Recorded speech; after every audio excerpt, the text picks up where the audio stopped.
Très heureuse de vous retrouver, mesdames et messieurs. C'est dimanche. Comme vous le savez, dimanche, c'est la rétrospective de la semaine.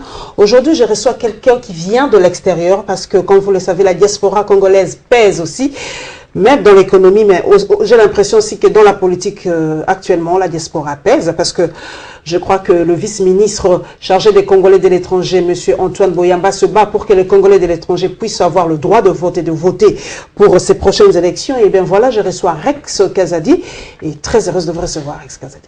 Bonsoir. Voilà, depuis Paris, notre dernière interview, vous devez venir à Kinshasa pour régulariser votre parti. Est-ce que c'est déjà fait? Le BPK, si je ne me trompe pas, c'est déjà légalisé ou les démarches sont en cours? Les démarches sont encore en cours. Nous avons déjà déposé depuis l'année dernière. Nous avons déposé depuis l'année dernière. Nous avons payé toutes les taxes et nous attendons une validation de la part du ministre de l'Intérieur, M. Bochap. Où vous placierez-vous le BPK? Opposition, majorité, centriste Ce n'est même pas une question. Le BPK est proche de l'UDPS et l'UDPS, jusqu'à preuve du contraire, est de l'opposition. Le BPK est membre du rassemblement de Genval. La plupart des membres des gens qui sont du rassemblement sont de l'opposition. Rex Kazadi est à Kinshasa. Une question assez personnelle et je crois que je l'ai mis sur le net. On a dit que vous avez assez perdu de votre ferveur, de votre hargne pour combattre, que vous êtes aujourd'hui un peu un chien, permettez l'expression, un chien écrasé aujourd'hui. On n'entend plus Rex Kazadi, même sur le net, même sur le plan du combat. Qu'est devenu Rex Kazadi aujourd'hui? Qu'est-ce que vous attendez, ou qu'est-ce que vous attendez par « on ne l'entend plus » ? Ça veut dire quoi, on ne l'entend plus? Je suis passé chez plusieurs de vos confrères, j'ai fait plusieurs télés, plusieurs radios, je rencontre des Congolais sur le terrain. Vous voulez que je fasse quoi? Que je me mette nu sur votre plateau avec une plume pour que vous fassiez du buzz? C'est pas mon genre en tout cas. Non. Nous sommes des pros. Ben voilà, vous êtes à Kinshasa, alors vous vous sentez à l'aise, ça va? La politique, comment? Quelle lecture faites-vous avant que nous entrions dans le plan? Je souffre à titre personnel des souffrances des miens. Lorsque je vois comment la population congolaise souffre, je me dois d'être humble, vraiment humble, et c'est ça mon véritable souci. Et donc je perds plus du temps dans les futilités. Et j'ai remarqué que lorsqu'on est sur le terrain, lorsqu'on s'implique un peu plus sur dans la vie quotidienne des Congolais, lorsqu'on cherche à apporter des solutions, lorsqu'on travaille sur le terrain avec les Congolais, sur le terrain, tout d'un coup, vous êtes humble, vous êtes obligé d'être... Vous sentez la différence quand on combat de l'extérieur et de l'intérieur? Il y a une certaine différence? Il y a une grande différence. Il y a une grande différence. On ne mesure pas non seulement les difficultés, mais on ne mesure pas non plus la souffrance au quotidien. Vivre partagé, même si moi je ne vis pas dans la misère, mais partager la misère des Congolais au quotidien, c'est très pesant. Même psychologiquement. Même psychologiquement. Voilà, nous ouvrons cette rétrospective, mesdames et messieurs. Comme je l'ai dit tout à l'heure, comme je l'ai dit dans les émissions passées, Info7 sera vraiment éminemment politique, vu les enjeux de l'heure. Le tout premier condensé, c'est axé sur les massacres de Béni. Voilà, nous allons parler, notre rédaction a réfléchi, comme à l'accoutumée, sur les massacres de Béni, la réaction de Ferdinand Cambéré par rapport au massacre de Béni. Nous allons parler de la réaction des Kinois. Comme vous le savez, le gouvernement avait décrété un deuil national de 3 jours, les Kinois ont réagi et évidemment nous allons parler du séjour du Premier ministre Matata Ponyo à Béni.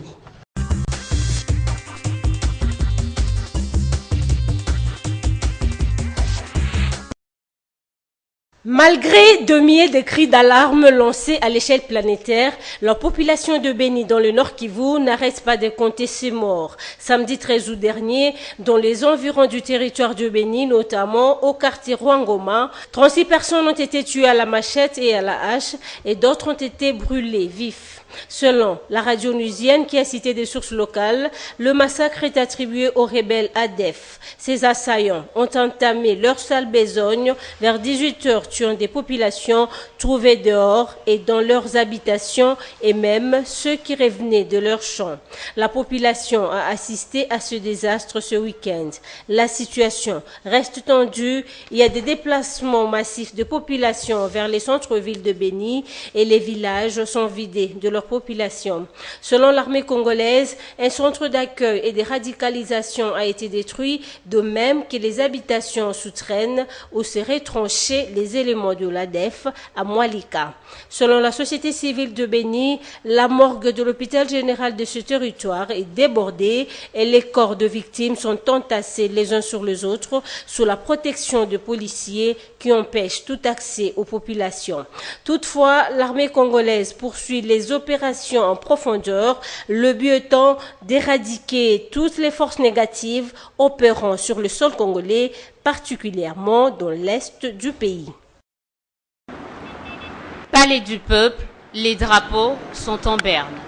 Pareil à la régie d'assainissement et travaux publics de Kinshasa, où le mot d'ordre du gouvernement est respecté. En effet, le pays est en deuil et de nombreux Kinois en connaissent la raison. Je sais que le pays est en deuil en rapport avec le massacre de nos compatriotes qui a eu lieu à Béni. Le pourquoi du deuil national est connu, mais les motivations des différents massacres demeurent pour la plupart mystérieuses.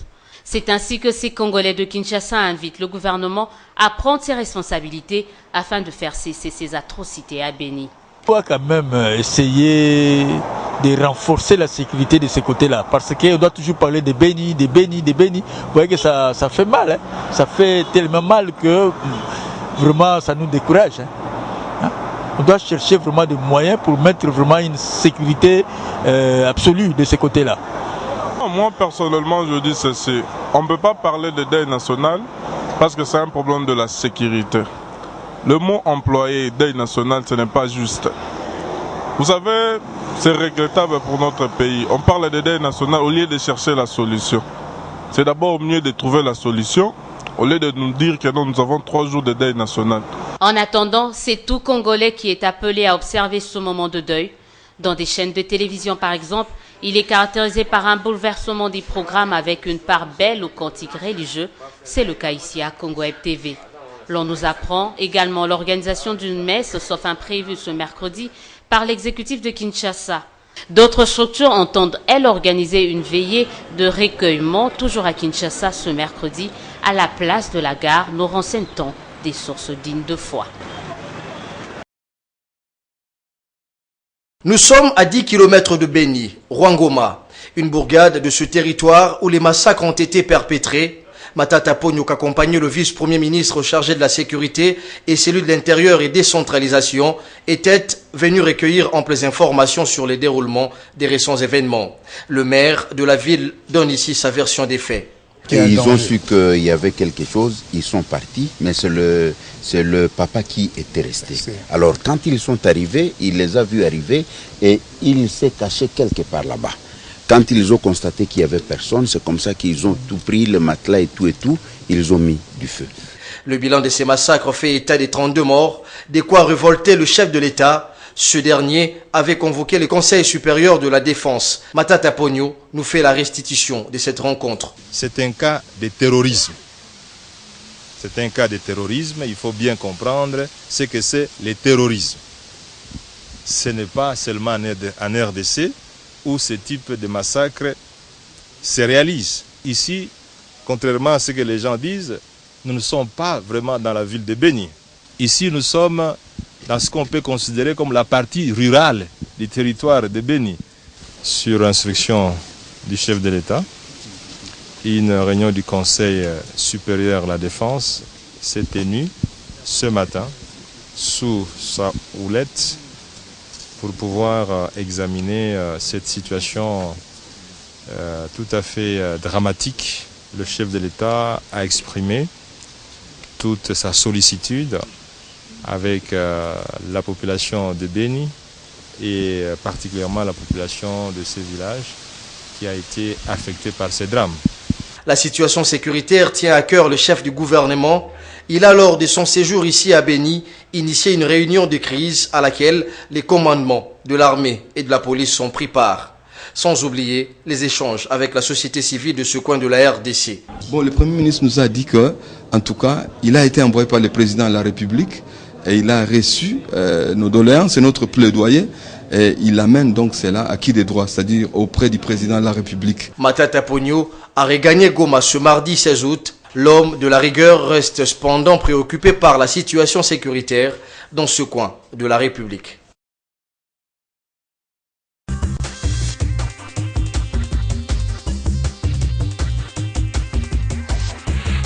Rex Kazadi, vous vivez à l'extérieur, c'est vrai que vous l'avez suivi, on dit, notre gouvernement dit, ce n'est pas qu'en RDC qu'il y a le terrorisme. Est-ce l'excuse aujourd'hui pour le gouvernement, comme disent une certaine opinion, de ne pas faire assez pour combattre le terrorisme?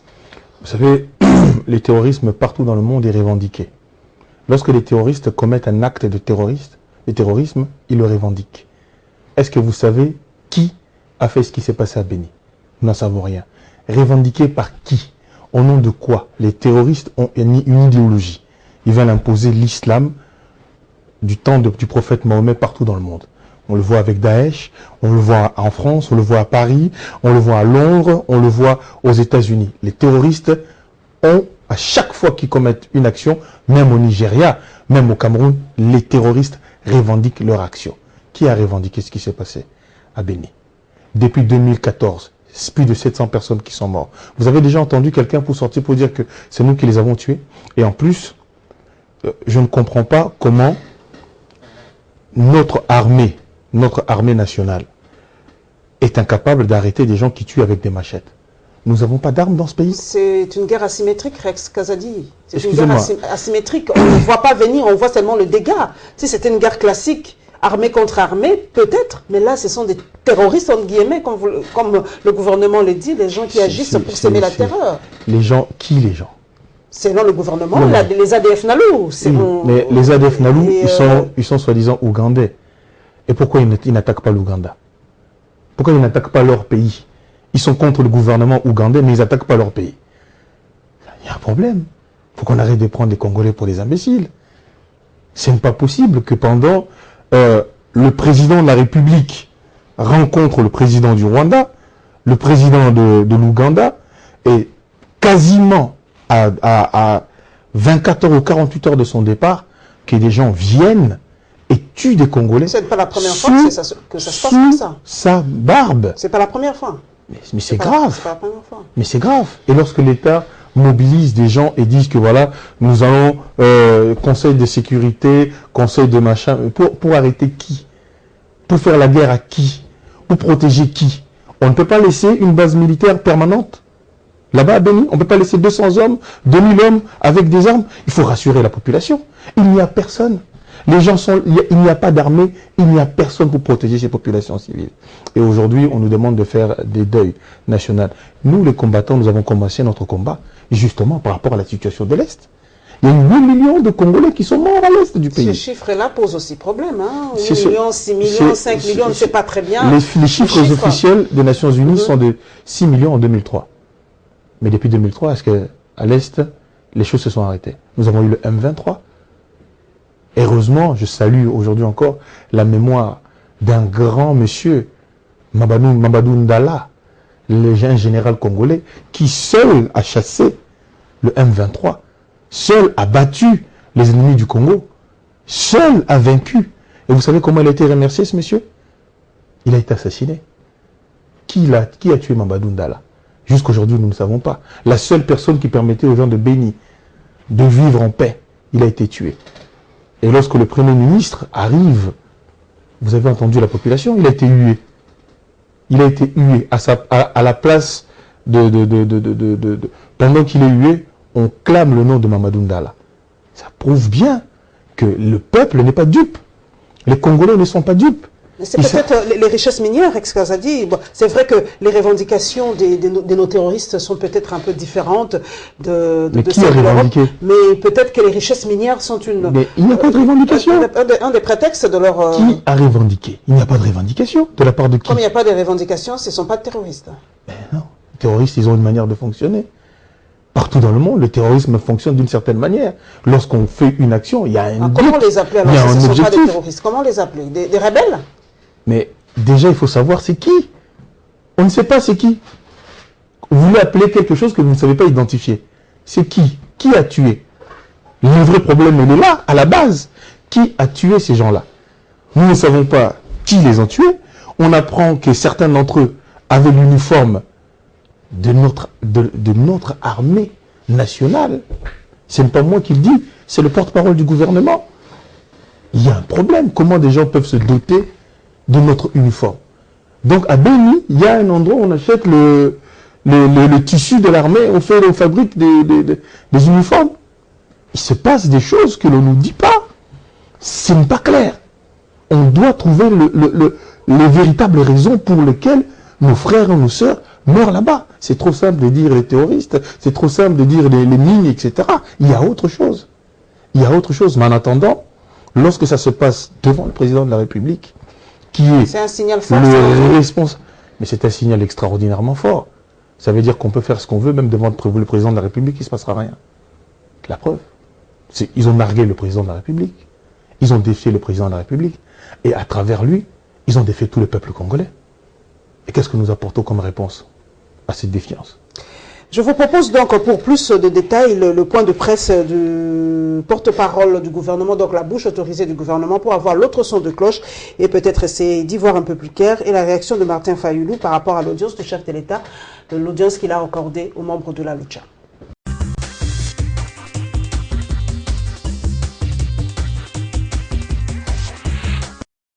Pas du tout facile le séjour de Matata Ponyo dans le Nord Kivu, objet de huées et de chahuts de la part de la population de Béni qui l'accuse d'inaction face au massacre perpétré dans cette partie du pays.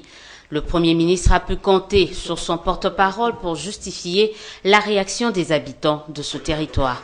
Nous sommes dans un pays où les gens s'expriment librement. Donc là, les gens ont dit qu'ils n'étaient pas contents d'avoir perdu les leurs. Et le Premier ministre a eu la réponse juste, en disant que ce n'est pas avec les émotions que nous allons mettre fin à cette insécurité. C'est par des actions bien planifiées. N'est pas laisser place à l'émotion mais à l'action. Cette résolution de l'exécutif national semble déjà porter ses fruits. 80 éléments ADF ont déjà été capturés. Ils sont gardés dans la prison centrale de Kagwani à Béni. Parmi eux, beaucoup de sujets ougandais, mais aussi des Tanzaniens, quelques Rwandais et malheureusement des Congolais. Mais le gouvernement est formel. Le pays fait face à une guerre non conventionnelle du fait du mouvement terroriste des ADF. Une solidarité de la communauté internationale s'impose, mais pas seulement. La levée de l'embargo sur les armes serait un signal fort à cet égard, qui marquerait la reconnaissance de la communauté internationale quant à la nécessité d'accorder à la République démocratique du Congo le même statut que les autres pays qui sont dans le collimateur de ce fléau du terrorisme international. Du dialogue, il en était également question lors de ce face-à-face presse-Mende. Le porte-parole parle de ces assises comme d'une raison d'État, une solution idéale qui nécessite le ralliement de tous les Congolais. C'est une rencontre qui fait parler d'elle, aussi bien dans les salons VIP que dans les points d'RE des avenues du pays. Joseph Kabila a échangé ce jeudi avec une délégation des jeunes de la Lucha.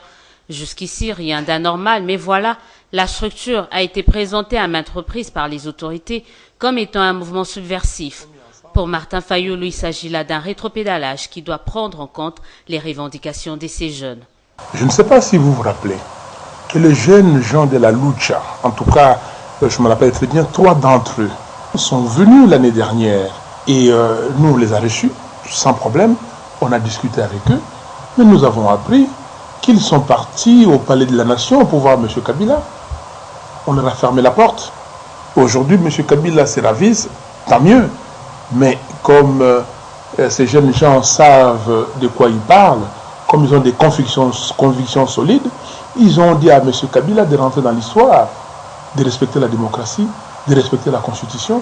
Et c'est une très bonne chose. Et j'espère que M. Kabila va les écouter. Et j'espère qu'on va retirer cette connotation des terroristes. Présentée par certains comme les alliés de l'opposition, la Lucha vient-elle de tourner le dos à cette frange de la classe politique? Kabila aurait-il coupé l'herbe sous les pieds des opposants? Que non, retorque le président national de l'ICD. Ces jeunes gens n'appartiennent pas à un groupe quelconque. Ces jeunes gens sont en train de défendre la démocratie. Ces jeunes gens sont en train de défendre les intérêts de leur pays. S'agissant du dialogue, ce membre de rassemblement reste campé sur les préalables posés et martèle sur le préavis lancé à la CENI de convoquer le scrutin présidentiel d'ici le 19 septembre 2016.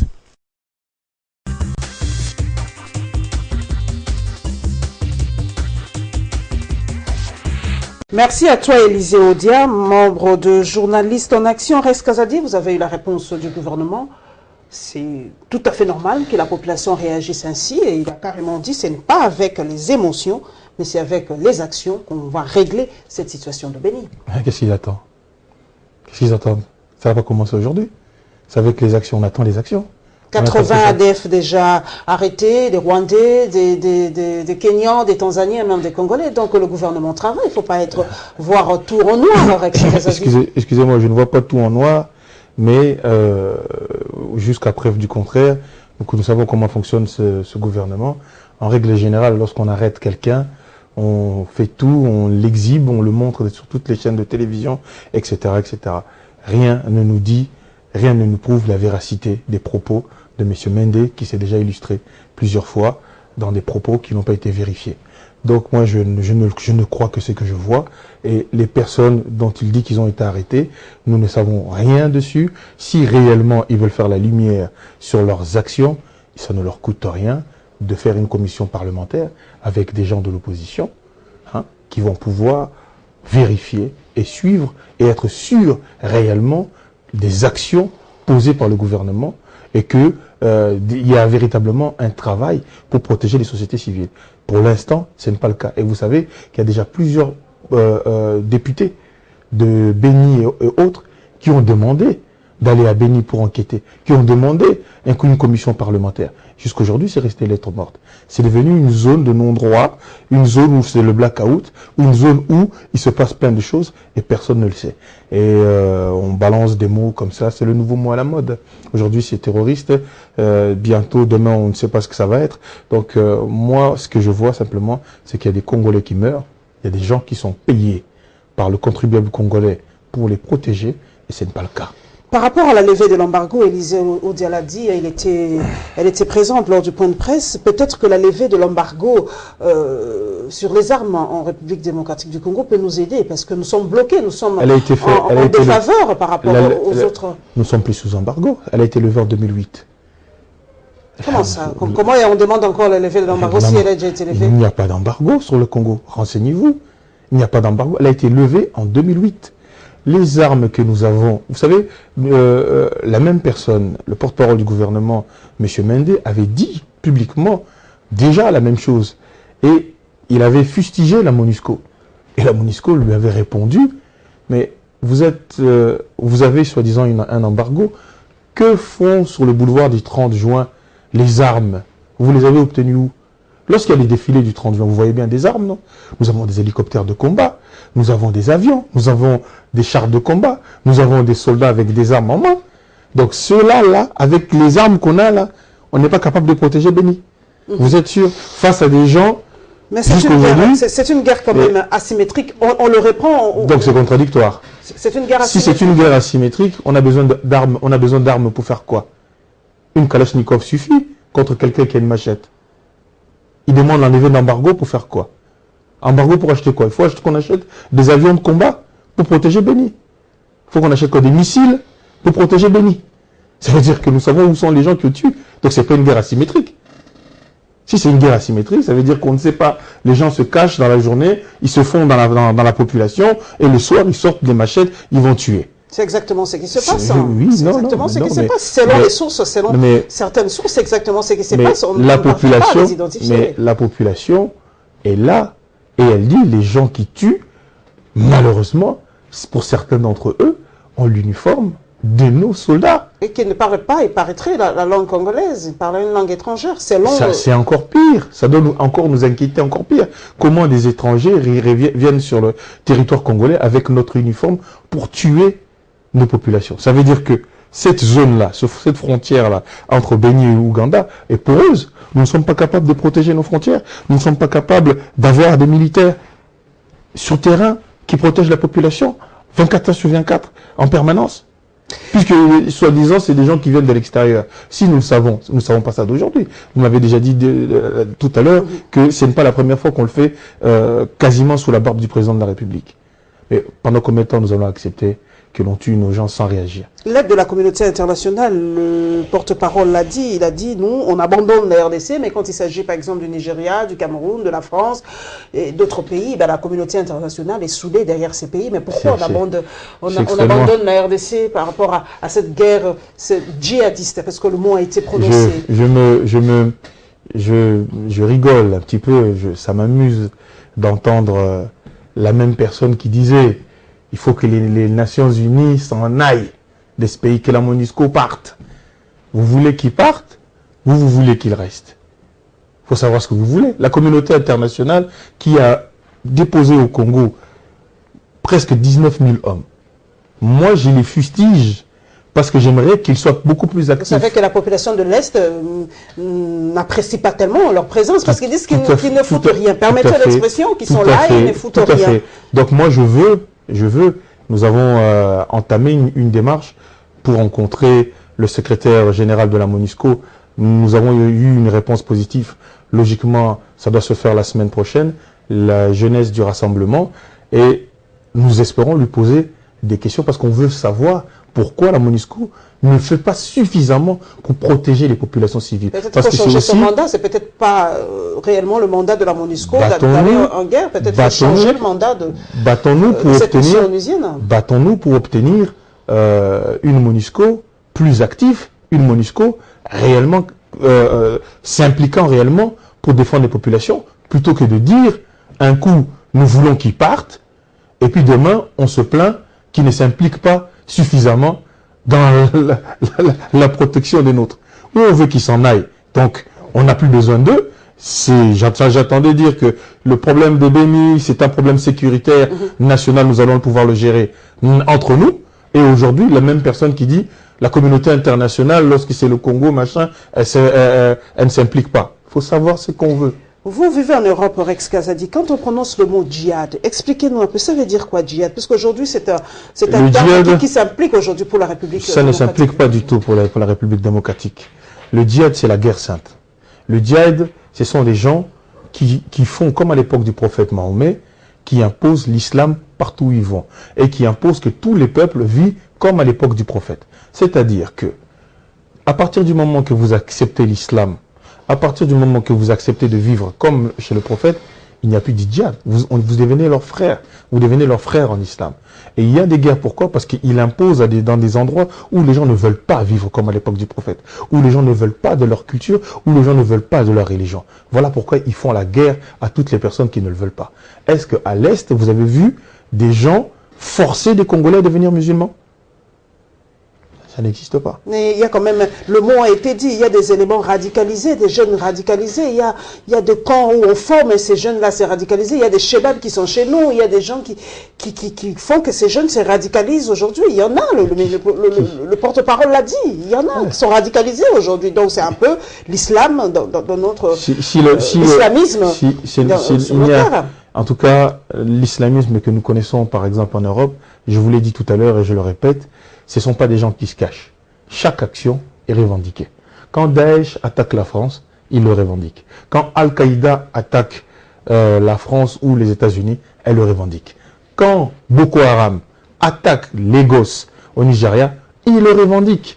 Et comme par hasard, quand c'est au Congo, ils ne font plus rien. Quand c'est au Congo, on ne voit rien. Quand c'est au Congo, on ne sait pas et on aimerait, comme des petits-enfants, nous dire non, c'est le djihad. Pour en fait, en réalité, expliquer l'incompétence de ceux qui sont aux affaires, l'incompétence de ceux qui sont censés protéger nos vies.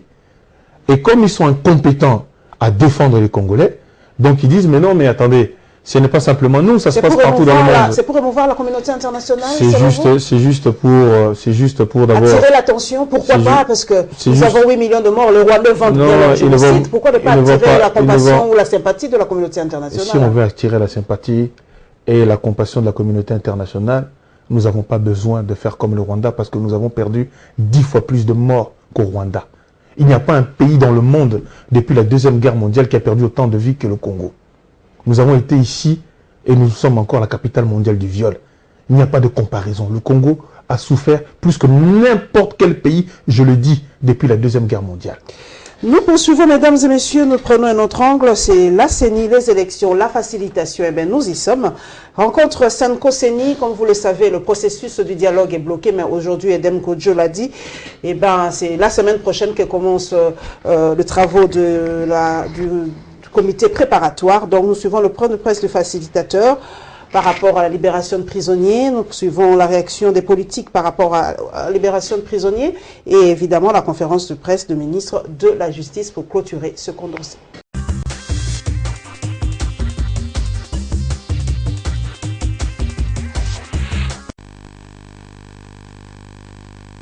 Nos pères spirituels nous ont reçus et ils voulaient avoir une idée nette sur l'état du processus, les avancées ainsi que les perspectives au regard de ce que tout le monde attend, c'est-à-dire la tenue des élections crédibles. Nous avons échangé avec les évêques, nous leur avons présenté l'état des lieux et nous leur avons montré où nous en sommes aujourd'hui. Que le préalable aux élections, c'est la révision du fichier électoral. Nous leur avons bien entendu annoncé. À la fin de cette semaine, nous allons publier, rendre public le chronogramme de la révision du fichier électoral, parce qu'il faut quand même le dire, on a commencé l'opération Nord-Ubangi. Il va falloir que tout le monde sache jusqu'où on va, à quelle date on va terminer l'opération au niveau de tous les territoires nationaux. L'apport de l'Église catholique se retrouve à plusieurs niveaux. Premier niveau, c'est la mobilisation générale de tous les Congolais, toutes les Congolaises pour l'enrôlement des électeurs. Deuxième niveau, c'est son plaidoyer qui est important, aussi bien au niveau du gouvernement, des institutions de la République et la communauté internationale pour les grands défis qui restent. Troisième niveau d'intervention de l'Église, et c'était notre attente, c'est plus ou moins faire les beaux offices et arriver à certains consensus. La CENI a toujours un cadre avec lequel elle échange avec les acteurs de la société civile. Ce cadre, c'est les comités de liaison CENI, partis politiques. Ce vendredi, nous convoquons justement ces cadres où nous allons partager ces informations avec les informations pertinentes, avec les acteurs politiques de tous bords. Nous allons entre autres présenter les chronogrammes et nous allons en profiter pour dégager, partager avec tous les acteurs politiques les défis qui restent devant nous.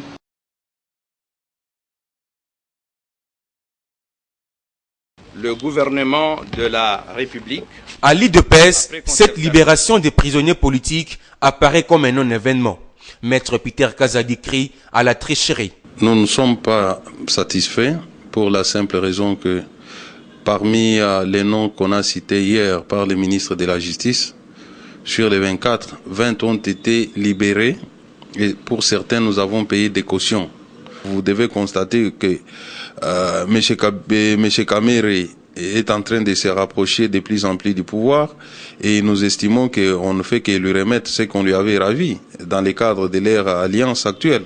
Le contraire est à constater à l'UNC. Le parti cher à Vital Kamere loue ces gestes posés par le gouvernement. Sélé Yemba attend de voir encore plus. Oui, nous saluons la décision prise par le gouvernement de la République de relaxer quelques opposants et de réouvrir quelques chaînes de télévision, mais nous disons que ce n'est pas encore significatif. Si on pouvait aller plus loin en libérant tout le monde, et ceux qui pensent que l'Union pour la nation congolaise ne joue pas franc jeu, le temps va nous départager. À l'opposition nationaliste, l'on s'est dit plutôt fier de voir sa requête déposée pour la première fois sur la table du chef de l'État bénéficier d'un écho favorable.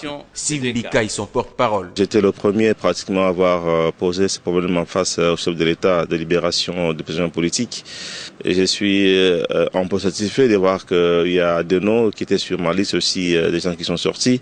Oui, l'UNC, d'autres partis politiques, d'autres pays politiques qui étaient contre le dialogue ont rejoint la voie de dialogue.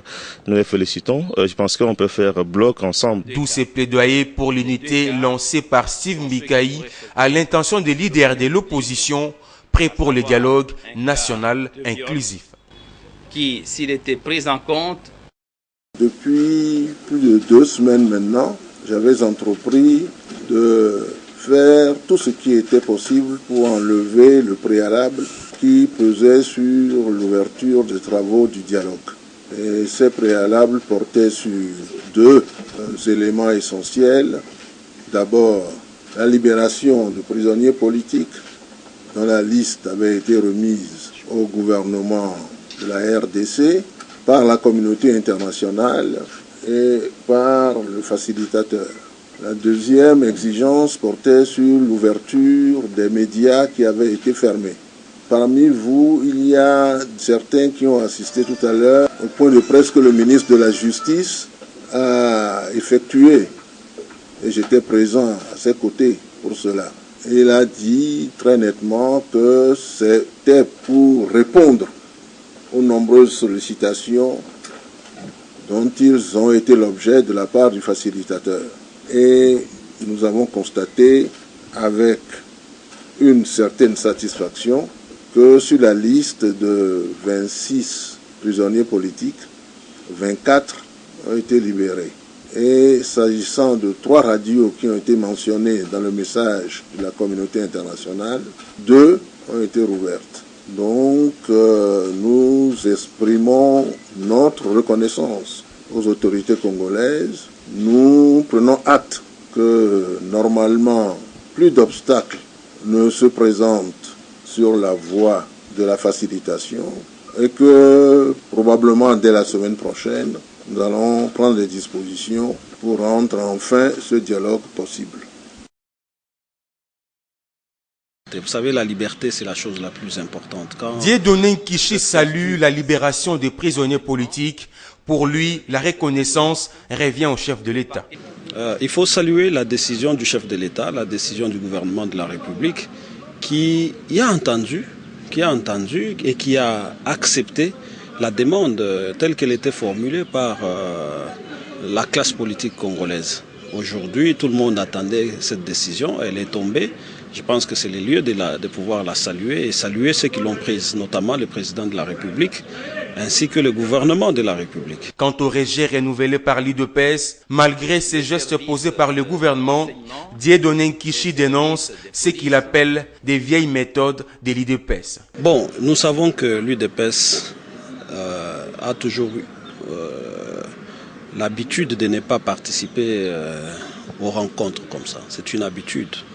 Nous le savons, on peut citer les exemples où on a vu l'UDPS parfois assister et partir. On l'a vu refuser d'assister à certains forums. Donc ce n'est pas la première fois que l'UDPS va changer. C'est peut-être ça, sa méthode de travail. Le cas de Diomi Dongala, par exemple, moi je pense que pour le cas de Diomi Dongala, il faut poser la question à Francis Kalombo, qui est, à ma connaissance, selon les informations, Francis Kalombo, c'est l'avocat de la famille des victimes. Et aujourd'hui, je pense qu'il est quand même un peu proche du rassemblement. Et lui, il est mieux placé comme avocat de la famille des victimes de pouvoir parler du cas de Diomi Dongala. Ces cadres de la majorité présidentielle estiment par ailleurs que le pays fait face à plusieurs agendas cachés dont certains soutiennent l'hypothèse des troubles contre le dialogue initié par le chef de l'État. Beaucoup de gens voient la question sous l'angle de...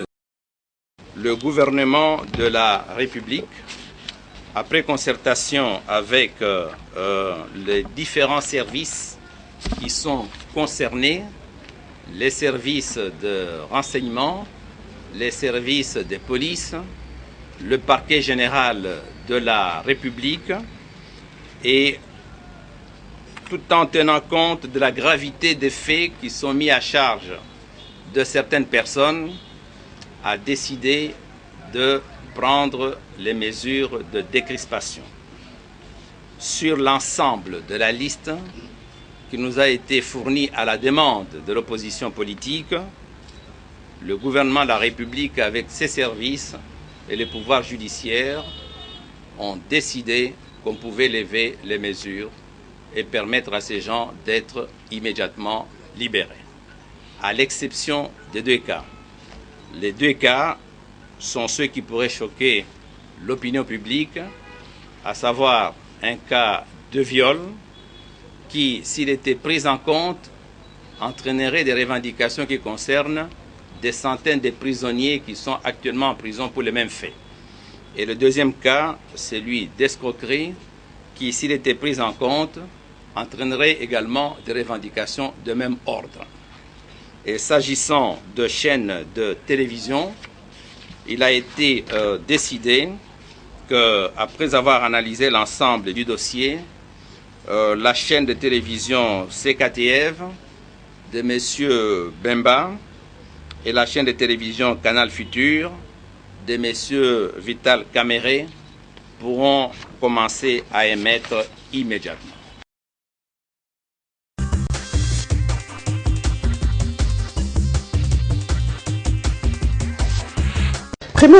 Prenons Rex Kazadi, le premier reportage par rapport à la CENI. Donc le go est lancé. Il y aura bien et bien élection République démocratique du Congo. On a déjà commencé la révision du fichier électoral au Nord-Ubangi. Donc vous êtes quand même un peu calme ou pas anxieux du tout par rapport aux élections. Non, nous sommes toujours très anxieux. Nous voulons que les élections se fassent selon le respect de la Constitution. Aujourd'hui, il n'est pas encore trop tard pour faire les élections selon le respect de la Constitution. Comme on le dit si bien, Mende, vous êtes ceux qui sont accros au fétichisme des dates. Ben, je vais vous le dire, c'est très simplement. Moi, je vais citer les sources. C'est le M. Nanga, président de la CENI, qui nous dit que nous avons déjà à Kinshasa 20 000 kits. OK. 20 000 kits, vous prenez 20 000 kits, un kit, ça fait 80 personnes par kit. Vous faites 20 000, vous multipliez par 80, ça vous fait 1 600 000. Nous pouvons enrôler par jour 1 600 000 Congolais. Vous les multipliez par 30, ça vous fait 48 millions. Nous avons besoin simplement d'enrôler 40 millions. Vous comprenez? Donc en 25 jours, nous sommes capables d'enrôler tous les Congolais en République démocratique du Congo. Mais vous ne tenez pas compte aussi de la géographie de la RDC, vu les rivières, les fleuves, les montagnes et tout ça, et on n'a pas des routes. Il faut pas, soyez assez sûr. Pour mettre tous les kits sur l'étendue du territoire, il ne faut pas 3 mois. Il ne faut pas 3 mois. La RDC est grande, on n'a pas de routes, on n'a pas d'infrastructures. C'est pas la France, Rex Kazadi,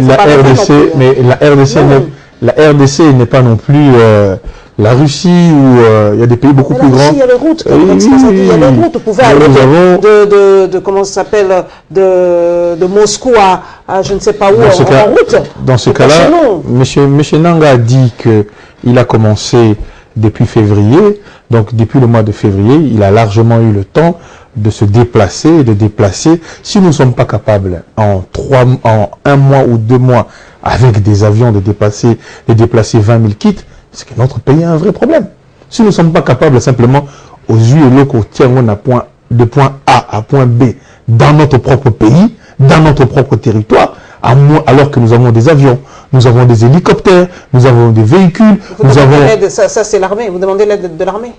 Quel hélicoptère? Mais l'armée peut aider, l'armée elle est républicaine, l'armée est là. Elle peut aider pour les élections. Bien sûr, pourquoi pas. L'armée est républicaine, l'armée elle est au service du peuple congolais, l'armée elle est là pour défendre le peuple.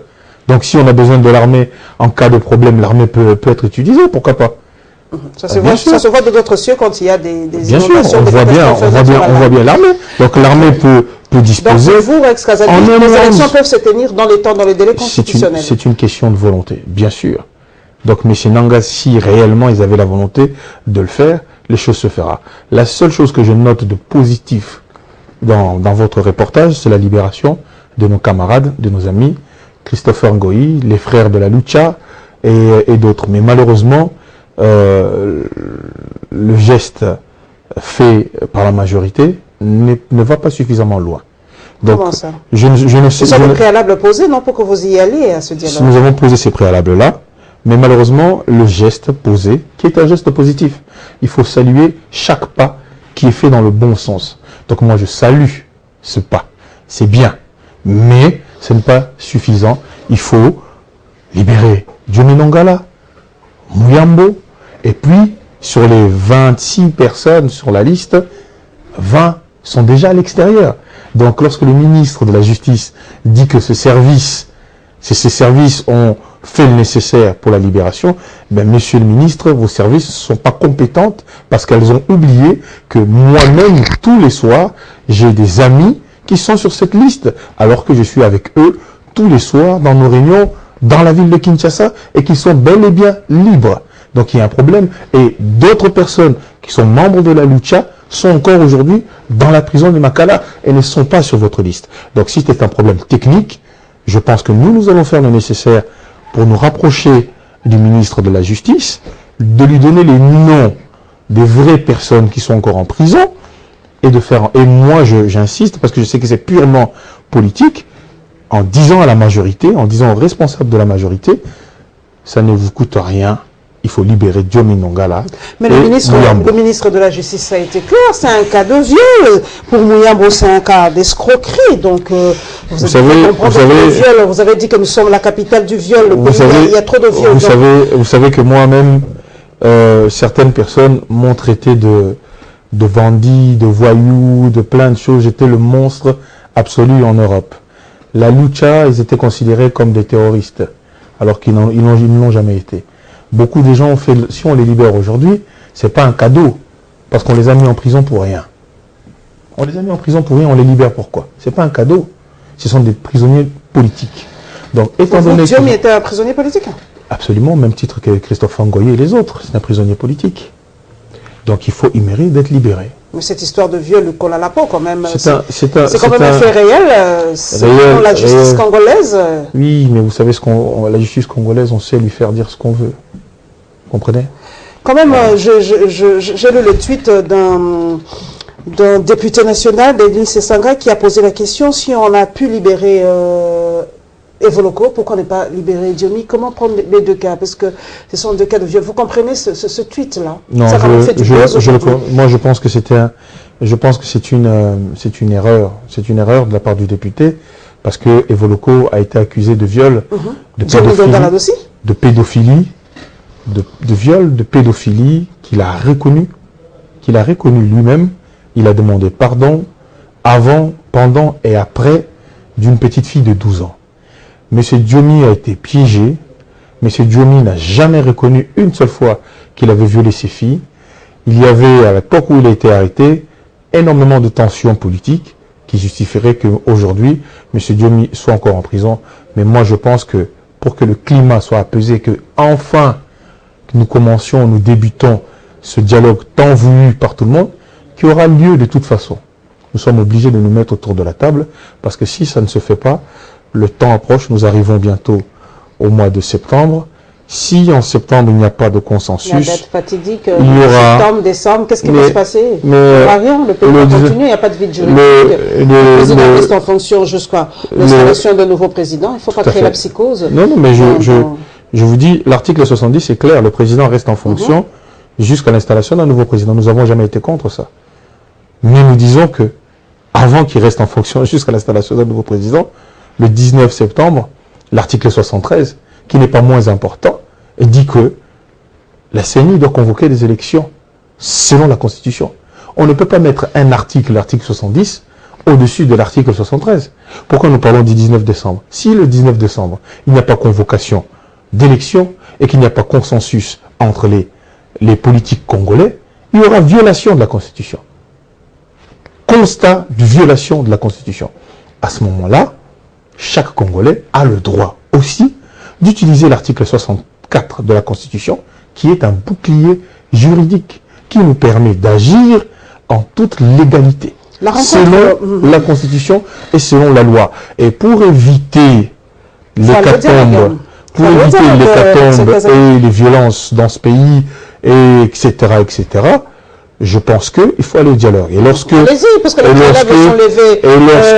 Et lorsque le pouvoir en place, convoqué pour la semaine prochaine, lorsque le pouvoir en place, Monsieur Edem Kodjo ne fait pas les choses correctement. Comment ça? C'est-à-dire que... Il a pesé de tout son poids pour qu'il y ait la libération des prisonniers politiques, la réouverture des chaînes de l'opposition. Donc, qu'est-ce que vous voulez qu'il fasse encore, le pauvre?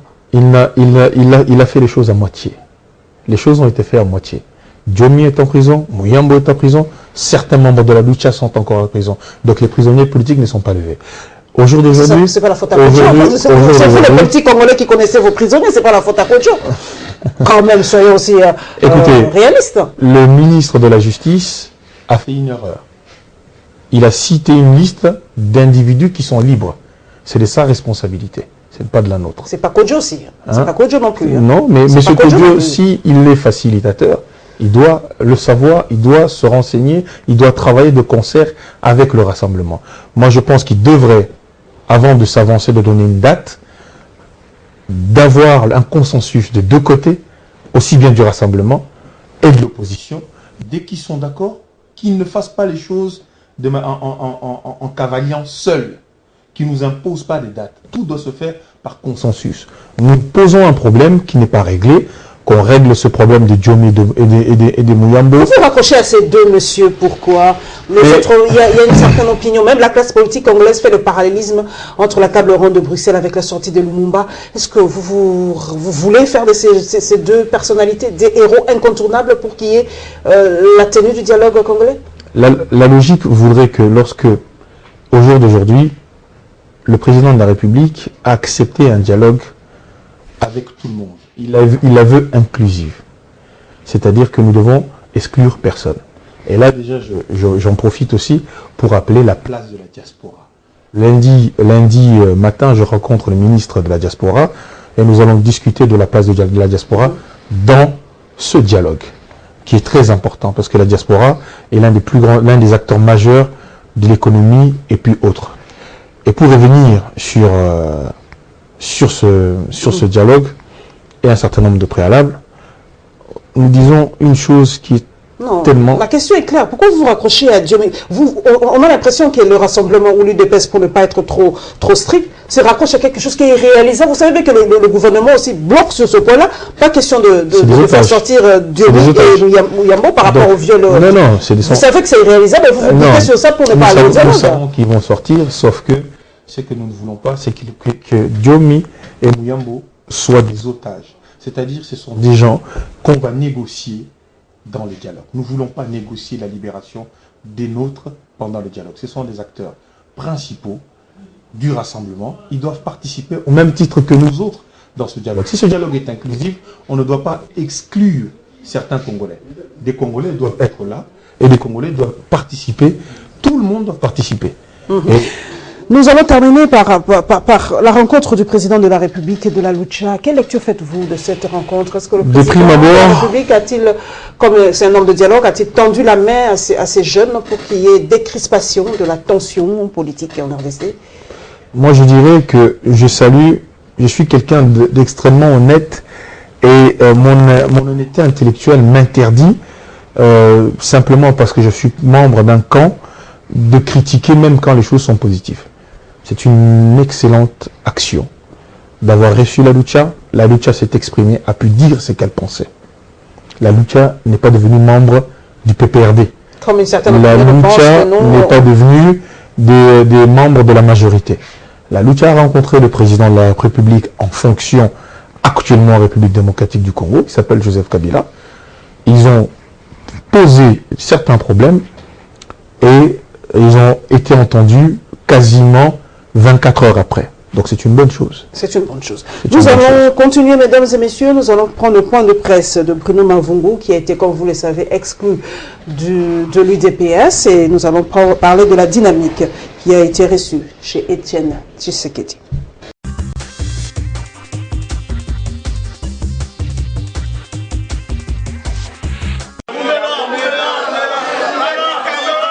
D'aucuns diraient il est retourné sur son lieu du crime. Bruno Mavungu dans les installations de l'UDPS ce lundi pour y tenir une conférence de presse. L'homme, limogé de ses fonctions de secrétaire général, peut se targuer d'avoir des appuis. Jusqu'ici, tout semble être plutôt calme, avec l'observation d'une minute de silence en mémoire des victimes des massacres à Béni. Ensuite, place aux questions de l'heure sur fond du dialogue, tel que le percevait alors l'UDPS avant Jean Val. Mavungu ne s'en cache pas, je n'ai jamais été pour le rassemblement, affirme-t-il, avant d'aborder la question de son avenir à l'UDPS. L'ex-secrétaire général l'entrevoit autrement. S'il est difficile de sauver le corps, il est encore possible pour nous de sauver l'âme, car c'est dans l'âme qu'il y a la vie. Nous gardons l'esprit et l'âme du parti au sein d'une nouvelle formation politique que nous créons ce 15 août 2016, avec tout l'ensemble des combattantes et combattants déterminés à sauvegarder l'idéal de père fondateur que nous dénommons Union des démocrates pour la renaissance du Congo. Un parti, en quelques heures, s'exclament certains. Mais pour Mavungu, là n'est pas le problème, puisque la vision de pérenniser les valeurs des pères fondateurs de l'UDPS persiste. À noter que cette conférence de presse n'a pas pu aller jusqu'à son terme, laissant place à une bataille rangée entre les pros et anti-Mavungu dans les abords de la permanence de l'UDPS.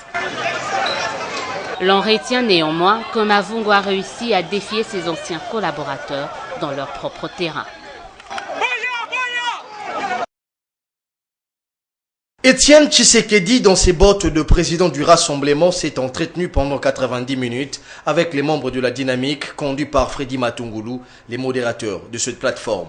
Parmi eux, les députés Kiakwama, Martin Fayoulou, Olenga Koi, Jean-Claude Vouemba et Ingele Ifoto. Ils sont venus présenter au Sphinx les résolutions des 3 jours de réflexion de la dynamique s'agissant des questions de l'heure. Nous avons réfléchi sur les points d'actualité les plus importants dans le pays et nous avons arrêté nos positions sur ces grandes questions, les grands enjeux du moment, comme vous le savez, au niveau du processus électoral, du respect de la Constitution de la République, de l'alternance politique. Nous avons préparé un cahier des charges, en fait, qui résume un peu nos positions sur toutes ces questions. Et c'est de ça que nous avons pour l'essentiel parlé avec son Excellence, Monsieur le Président Tshisekedi. Cette visite est également une manière pour la dynamique de l'opposition de réaffirmer son attachement au rassemblement, mais aussi aux décisions prises jusque-là par cette plateforme présidée par Étienne Tshisekedi. La dynamique reste fermement attachée aux résolutions des G20, c'est ce que nous avons dit lors de notre retraite, et nous sommes membres du Rassemblement. Notre position sur la récusation de Kodjo a été réaffirmée au terme de notre retraite, comme vous savez, qui a eu lieu il y a quelques jours. Pour le moment, sur ce dossier, nous n'avons rien de nouveau. Consciente du blocage actuel, la dynamique dit entre autres compter sur plusieurs actions à mener sur le terrain, y compris les marches pacifiques, afin de sortir le pays de l'impasse politique.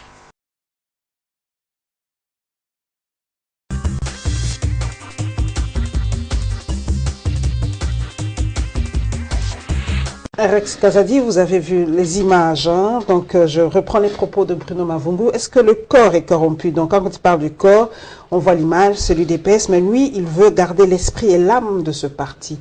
Vous le comprenez? À titre personnel, je ne m'immisce pas dans les affaires internes d'un parti politique qui est autre que le mien.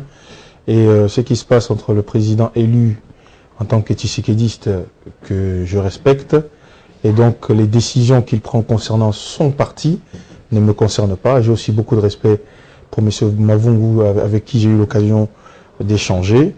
J'espère simplement que maintenant qu'il a montré son parti, qu'il va continuer à se battre pour l'établissement d'un état de droit. Lui, il a été clair, il n'a jamais été pour le rassemblement. C'est son choix, il faut lui poser la question. C'est son choix, il a le droit de ne pas être pour le rassemblement. Moi, je suis pour. La plupart des combattants et de partis politiques de l'opposition, la grande majorité, sont pour le rassemblement. Bon, si tout le monde veut se rassembler, il y a une personne qui veut cavaler seul, il a le droit de le faire, donc bonne chance à lui. Comme vous le savez, la dynamique, on l'a suivi tout à l'heure, est allé rendre une visite à Étienne Tshisekedi. Est-ce que Étienne Tshisekedi, pour vous, est celui qui incarne l'alternance en République démocratique du Congo? Pour moi, c'est un homme qui incarne beaucoup de choses. Par exemple, il incarne pour moi la démocratie, il incarne pour moi la stabilité. Et je pense que la prochaine classe politique, celle qui arrive, doit s'inspirer de ce monsieur.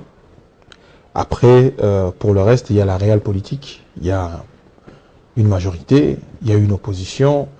Et si demain, il y avait une transition, par exemple, je verrais très bien Étienne Tshisekedi à la tête de cette transition pour préparer des élections libres et démocratiques au Congo, par exemple. Vous avez dit quelque chose, vous le voyez comme un grand démocrate, mais certaines opinions pensent que non, parce que quand quelqu'un n'est pas d'accord avec Étienne Tshisekedi, il est mis dehors. Le cas de Mavungu est clair, le cas de Moleka, le cas de bien d'autres qui sont partis de l'UDPS. Quand vous êtes contre M. Étienne Tshisekedi, vous êtes mis dehors. Ça, je viens de vous le dire, si c'est les problèmes internes à l'UDPS, je ne les commente pas parce que je ne les connais pas. Je ne connais ni les tenants, ni les aboutissants. Je ne sais pas pourquoi ils sont partis. Je ne sais pas si c'est comme vous le dites parce qu'ils n'étaient pas d'accord. Si vous allez à l'UDPS, ils vous donneront une autre version. Par rapport au président de transition, vous avez relevé un fait. Pourquoi vouloir à Étienne Tshisekedi d'être président de transition avec toute la lutte qu'il a fait depuis plus de 30 ans? Il a droit à être un président normal, avec un mandat normal de 5 ans, une fois renouvelable. Pourquoi de transition? Parce que quand vous êtes président de transition, je pense que vous ne devez pas postuler pour un mandat classique. Selon en tout cas les termes de démocratie. Moi, je pense que la situation actuelle de notre pays, si nous n'avons pas, nous allons au dialogue, c'est pour trouver un consensus, éviter la violence et faire en sorte que toutes les parties prenantes puissent se préparer à des élections libres et démocratiques dans ce pays. Et au cas où les élections ne se passent pas, il y aura logiquement une transition. S'il y a une transition au Congo, cette transition doit être menée par quelqu'un qui a de l'expérience, par quelqu'un qui est sage, par quelqu'un qui a de la bouteille, qui a déjà mené plusieurs combats politiques. Et je ne vois personne qui est capable aujourd'hui de rassembler tout le monde derrière lui. Je ne vois personne qui puisse faire consensus autant que le président Étienne Tshisekedi. Donc je pense qu'il sera le seul à calmer toutes les ardeurs de tous les futurs présidentiables.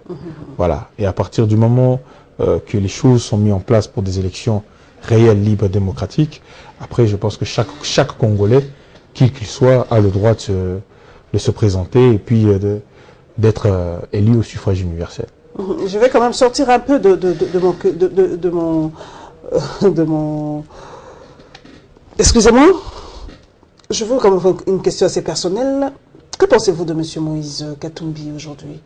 Présidentiable pour la RDC? Parce que Étienne Tshisekedi aujourd'hui est, permettez l'expression, je ne sais pas quoi dire, ami avec Moïse Katumbi. Vous croyez qu'il peut être un bon président pour la RDC? Moi, je dirais une chose. D'abord, Moïse Katumbi est un Congolais. En tant que Congolais, il a le droit, comme les autres, de se présenter au suffrage universel, et le peuple le vote ou ne le vote pas. Mais il a le droit d'y aller. On ne peut pas l'interdire ou l'empêcher d'y aller. C'est le droit de tout Congolais. Ensuite, de manière tout à fait objective, Moïse Katumbi partage le bilan de la majorité actuelle. Comme le G7. Sur 10 ans. Comme le G7. Comme le G7 et les autres. Ok? Donc, s'ils partagent leur bilan, ils partagent aussi leurs échecs.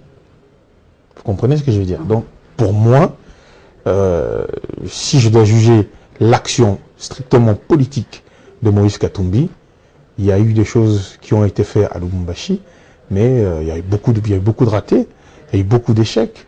Le Katanga, ce n'est pas que Lubumbashi. Il y a Chikapa, il y a plein de Chikapa, c'est en bouche. Je comprends. Il y a Likasi, il y a Kolosi, il y a Chava, etc., etc. Enfin bref. Donc toutes ces zones-là ne sont pas comme Lubumbashi. Il y a des coins qui sont extrêmement miséreux.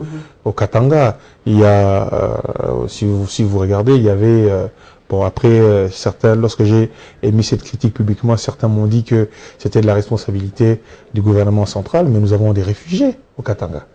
des Katangais qui vivent sans maison, sans rien, qui sont réfugiés, qui fuient la guerre à l'intérieur du Katanga. Vous imaginez? Alors qu'on nous chante les louanges à l'époque d'un gouverneur qui réussit tout, qui fait tout, alors que dans son propre fief, il y a des hommes et des femmes qui vivent comme à l'époque, au temps du Moyen-Âge, vivent dans des tentes à l'extérieur. Donc voilà, si, ça aussi c'est son bilan, qu'il doit assumer, qu'il doit expliquer aux Congolais. Mais il est inadmissible que l'on puisse simplement, sur des prétextes personnels, lui dire demain c'est un mercenaire, hier c'est un mercenaire, après-demain c'est un escroc, qu'il a volé une maison, alors que c'est pas lui, ça appartient à son frère, qu'on le condamne sans qu'il puisse se défendre, etc. Tout ça là, ce n'est pas la justice que je veux pour mon pays. Voilà, nous prenons l'avant-dernier, en tout cas condensé de cette émission, c'est le dépôt de la plainte par Steve Mbikai contre Kyungwa Kumonza par rapport au massacre au Kasaï dans les années 90 et la mise au point du gouverneur du Grand Kasaï, du Sankourou, pardon, par rapport à la situation à Katakoko.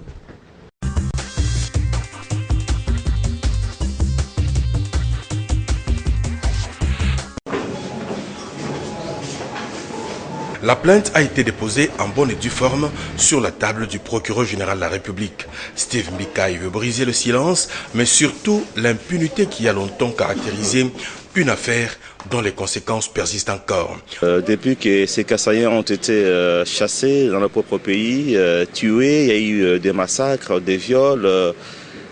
Beaucoup de Kasaïens ont laissé leurs biens au Katanga jusqu'à ce jour. Personne ne s'intéresse à ces problèmes, y compris l'État congolais.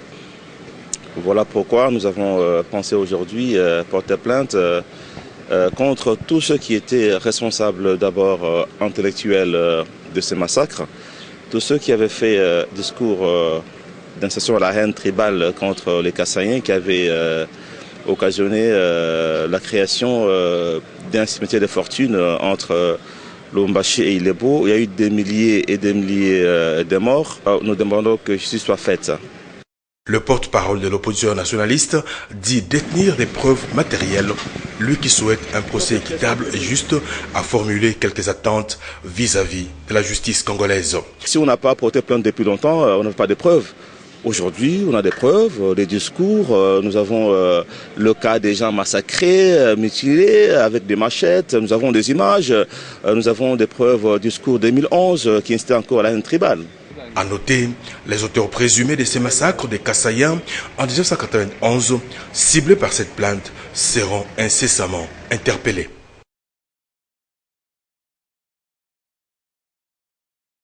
Le gouvernement provincial de Sankourou aux cheveux des victimes de l'escalade meurtrière causée par un affrontement des habitants de villages Lotelama et Okitoluba. D'abord pour ceux qui ont perdu la vie et pour les blessés dont la prise en charge a été assurée par le gouverneur. Il y a eu des obsèques le 13 août. Les blessés ont été pris en charge par le gouvernement provincial, représenté par le ministre de la Santé, qui a conduit une forte délégation constituée de médecins, de chirurgiens, des infirmiers venus de l'Odia, essentiellement. Cette équipe avait amené quelques kits complets de médicaments et matériel de soins d'urgence. On a notamment déposé un kit à Niamey, où se trouvent les blessés du village Lotelama. Et un autre kit est basé sur place au centre de santé d'Okito Dimba. Quant aux sinistrés dont les maisons ont été incendiées, le professeur Berthold Ulungu rassure que toutes les batteries sont en marche pour leur apporter une assistance. Alors, actuellement, la ministre des Affaires humanitaires et réhabilitation sociale, sous ma conduite bien sûr, nous nous démenons pour trouver de l'aide suffisante auprès du gouvernement central et autres partenaires techniques afin de faire face aux différents problèmes auxquels les sinistrés sont confrontés. Le gouverneur de la province de Sankourou a annoncé l'ouverture d'une enquête pour élucider les causes et établir les responsabilités des auteurs de ces drames. Sur le plan judiciaire, on peut dire que toutes les sont en branle, les enquêtes sont en cours, et à moins la police a déjà mis la main sur certains investigateurs. D'autres sont encore en cavale, mais il y a un mandat d'arrêt qui a été lancé par le procureur de la République. Voilà en gros la situation actuelle. Il faut rappeler ici que le conflit a opposé le village Notelama et Okito Dimba. Il a pour terminer invité les fils et filles de Sankourou à l'unité pour le développement de cette nouvelle province, fruit du démembrement.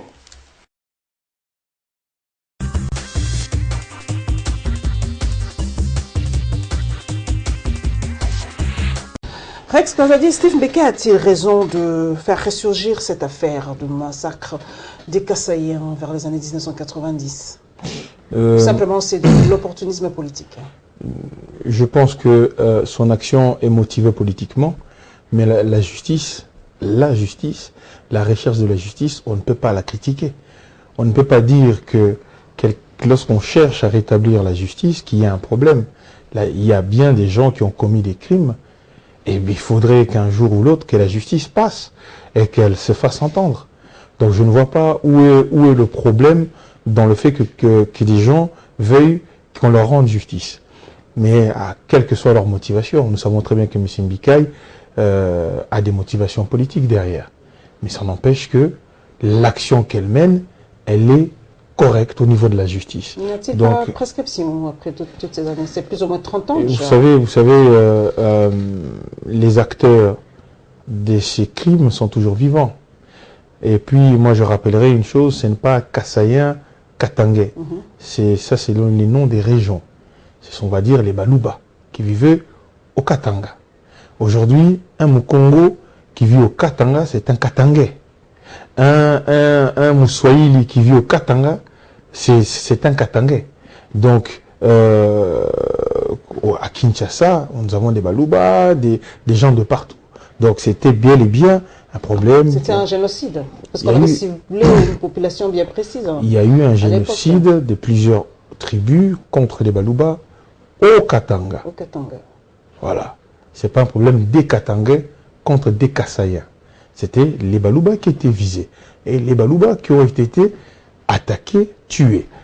Il y a des hommes, une personne qui est sur la liste de Steve Mbeki, et M. Kyungu, il ne faut pas se voiler la face, parce qu'il ne le vise pas personnellement, la personne Kyungu, mais c'est un acteur vivant de ce qui s'est passé à l'époque.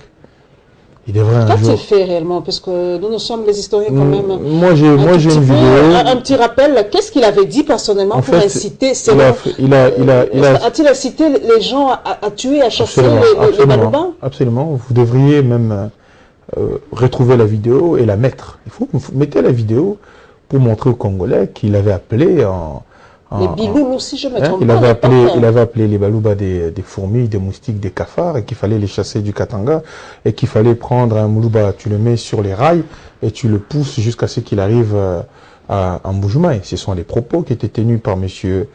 Kyungu Wakumanza. Il est toujours vivant, et il doit répondre tôt ou tard, un jour ou l'autre, des propos et des meurtres et des assassinats. Il a incité les gens à commettre un génocide. Des gens sont morts.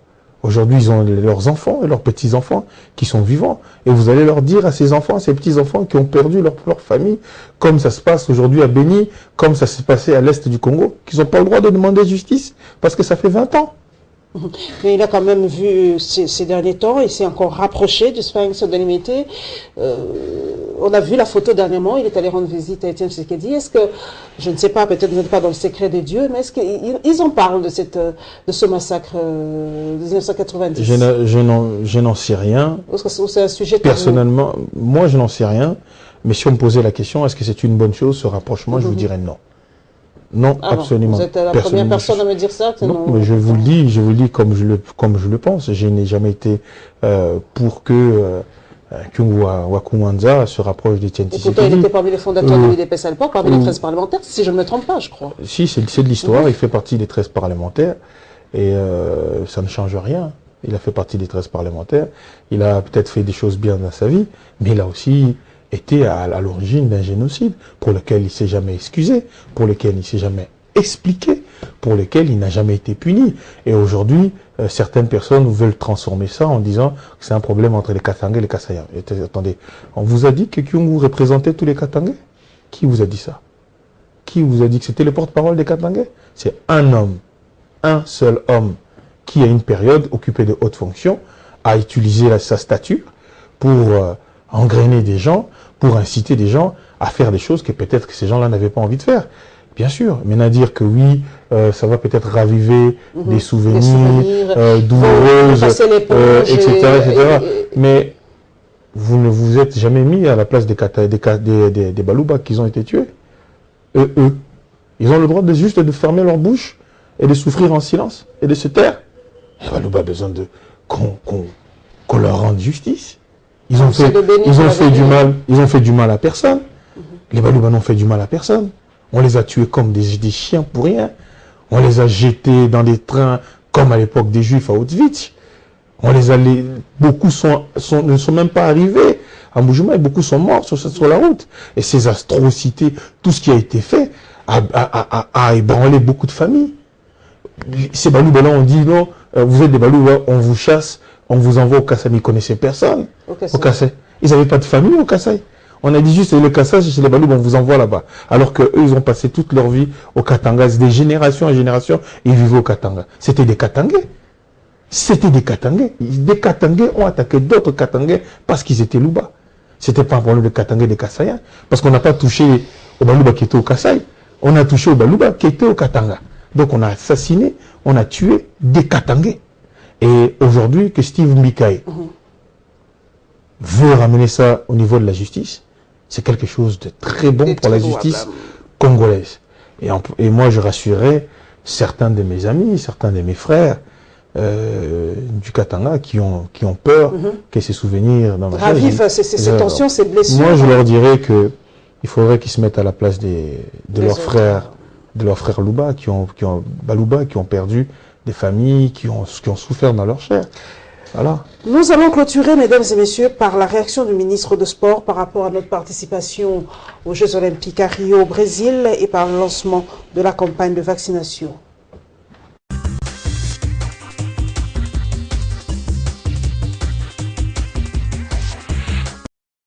Vous le savez déjà, l'athlète Béatrice Mouchanga a occupé la dernière place dans l'épreuve de 5000 mètres disputée ce mardi au stade olympique de Rio. Cette prestation ne semble pas décevoir le ministre de la Jeunesse et des Sports, Denis Kambaye. Nous n'avons pas été ridicules. C'est-à-dire, première chose, c'est d'être dans la cour de grand. Les Jeux Olympiques, c'est le marketing de sport au niveau international. Il n'y a pas nécessairement que de gagner des médailles. À propos de Kamuchanga Béatrice, c'est sa première participation. Non, mais là, elle a perdu sur base de 2-3 minutes. C'est quelque chose qu'elle pourra récupérer. Et ça même étonné ses entraîneurs. La raison est simple, c'est que Kamuchanga n'a jamais vu ce genre d'infrastructure. Après les Jeux Olympiques, le numéro 1 du sport congolais a promis de mettre de l'ordre dans différentes fédérations sportives. Ne peut être considérée comme fédération dans les jours qui vont venir. Dans les jours qui vont venir, qui est seule structure qui a au moins 6 représentations dans les provinces.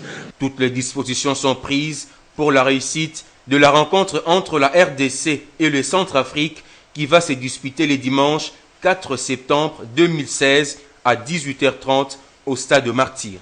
Dernièrement, le 12 août, ceux qui étaient là ont vu quand même qu'il y avait déjà la possibilité d'allumer un grand nombre de projecteurs et nous allons tous exhorter nos amis gestionnaires du stade et ceux qui s'occupent de sa réhabilitation, notamment nos amis chinois et les autres, pour accélérer les travaux. Ces jours-là, celui qui sera habillé en vrai club n'entrera pas au stade.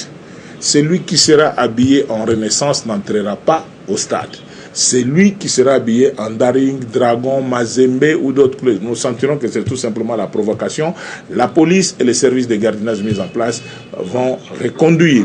Malheur à ceux qui continuent à se préparer dans la logique de Koulouna ou quoi. Vraiment, on le prendra en dépit de provocation de certaines personnes qui parlent en termes de droits de l'homme. C'est le moment maintenant de parler des droits de l'homme. La presse sportive est invitée ce samedi pour se rendre compte de différents travaux qui sont en train d'être réalisés au stade Martyr pour le match du 4 septembre. prochain, a conclu le ministre des Sports. La campagne de vaccination préventive contre la fièvre jaune débute déjà ce mercredi 17 août 2016 à Kinshasa et dans certaines provinces du pays, notamment au Congo central, Kwango, Lualaba, Kasai et Kasai central. 32 zones de santé sont retenues à Kinshasa et 15 zones frontalières avec la République d'Angola. Cette vaccination a pour cible toute population âgée de plus de 9 mois. Contrairement aux autres campagnes, celle-ci concerne également les femmes enceintes et toutes les personnes déjà vaccinées, car nous sommes dans un contexte purement épidémique. À en croire le ministre de la Santé publique, les populations de 3 zones de santé, à savoir Massina, Ndjili et Kisenso, qui venaient d'être vaccinées au mois de mai et juillet dernier, ne sont pas concernées. Félix Kabangenumbi appelle tout le monde à se faire vacciner pour empêcher l'expansion de l'épidémie. La cible attendue est de 7 586 400 personnes pour la ville-province de Kinshasa, 213 100 personnes pour la province du Congo central, 701 261 personnes pour la province du Kwango et 793 546 pour la province du Lualaba. À titre illustratif, le numéro 1 de la santé s'est fait vacciner avant de vacciner aussi la population venue assister à cette cérémonie.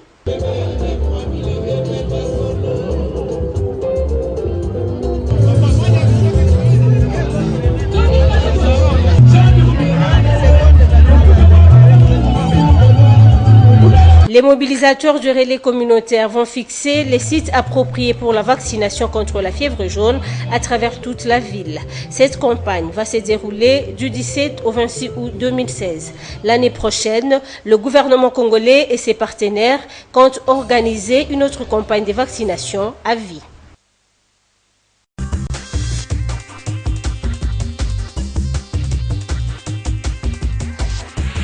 Voilà, Rex Kazali, nous sommes en train d'atterrir par rapport à la fièvre jaune. Comment ça se passe? Je sais que vous êtes déjà vacciné, je crois que... Non, je pense que... Ça a été une épidémie qui a... Toutes les personnes qui ont déjà été vaccinées n'ont pas besoin de le faire. La fièvre jaune, on se vaccine une fois tous les 10 ans. Et pour les autres, je pense que c'est une bonne chose. C'est une bonne chose. Bien sûr. Comment c'est vu à l'extérieur? C'est vrai que quand on parle de fois d'épidémie, les pays africains sont mal vus hein, de l'extérieur. Selon l'organisation... C'est encore une zone rouge pour la RDC. L'Organisation mondiale de la santé, la République du Congo, comme même la moitié des pays tropicaux, on ne peut pas y aller si on ne se fait pas vacciner contre la fièvre jaune. Et puis si on ne prend pas des médicaments pour éviter la malaria, le typhoïde et tout ça. Voilà. Nous allons terminer par les Jeux de Rio. La République démocratique du Congo participe. Vous le suivez quand même? Absolument. J'ai suivi la défaite enfin, c'est plutôt triste, quoi. On a 4 athlètes qui sont partis aux Jeux Olympiques. Une seule qui a été qualifiée. De taekwondo, la dame. La dame de taekwondo. Elle s'est quand même battue honorablement. Les 3 autres ont été invités. Ils ont eu les Jeux nous ont invités, nous ont envoyé des billets cadeaux. On est arrivé là-bas, le judoka n'a même pas fait... il a été éliminé aux éliminatoires. Les autres, sur les 5000 mètres, elle n'a pas fait... Bon, enfin, c'était ridicule. Je salue juste celle qui s'est vraiment battue, qui est arrivée jusqu'à 8e de finale. Celle qui fait du taekwondo. Mais malheureusement, ils ne sont pas suffisamment encadrés. Ça, moi, je connais personnellement l'ancien qui était parti au JO, l'ancien judoka, qui était parti aux Jeux Olympiques de Londres, qui aujourd'hui travaille comme vigile dans des discothèques à Paris. Voilà. Mais continue à se battre. Mais il me dit, il n'a pas été suffisamment pris en charge correctement. Il ne lui a pas donné les moyens de développer son art et de développer... Vous avez l'impression qu'en RDC, Kazadi, on met beaucoup plus l'accent que sur le football par rapport à d'autres sports? Non, c'est parce qu'on est bon. On est bon. On met pas, il n'y a pas suffisamment de moyens même pour le football. Mais comme on est bon, donc ça passe.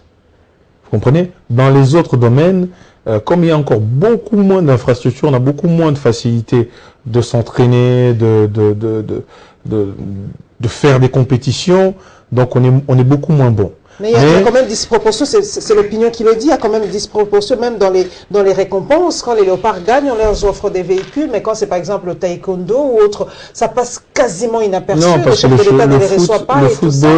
le football génère beaucoup. Pourtant, c'est toujours la République démocratique du Congo, c'est toujours l'image de RDC qui est mis en exergue. Mais oui, mais le football génère beaucoup plus d'argent. Là où on donne des jeeps chez les Congolais, dans d'autres pays, on leur donne des millions. Vous comprenez? Ça veut dire que les footballeurs congolais ne sont pas les mieux payés.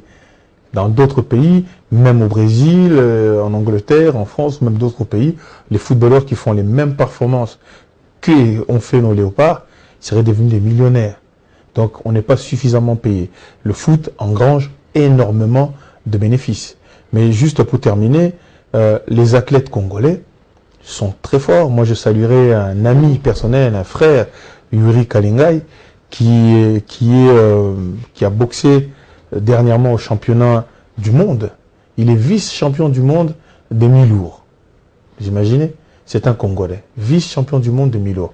Il a perdu son combat, le dernier championnat du monde face à un Cubain, qu'il a perdu sur un round.